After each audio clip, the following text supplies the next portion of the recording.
Lietuviško gyko dokumentika. Kas yra gykas?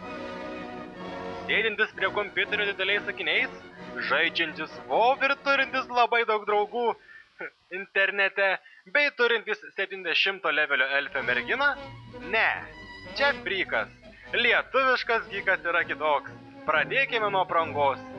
Gykas visą laiką nešioja džinsus, nes nenori rodyti savo gležnų kojyčių. Kadangi jos gležnos, tai logiška, kad ir pilvo nėra, todėl reikės diržo.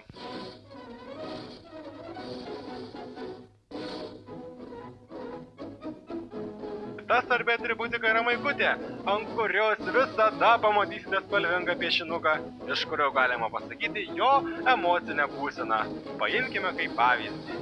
Jis maištingas, kūrybingas, savimi pasitikintis, pasimetęs, eis į pasimatymą, apsirūkęs, kuklus, kūrybinė krizė, komerciškas, gykų gykas.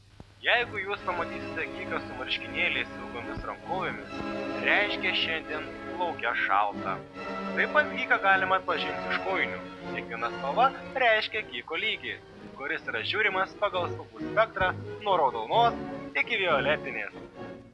Kadangi gykas vaikšto po miestą, o nesėdi prie kompo, tai jam reikia ir batų, o batus renkasi sportinius. O sportinius todėl, kad su šlepetėmis į klubą neįsi. Ir paskutinė atributika yra akiniai. Nepagalvokite, kad jam jų reikia. Tai tik įvaizdžio dalis. Akiniai būna storų rėmeliu ir įvairių spalvų.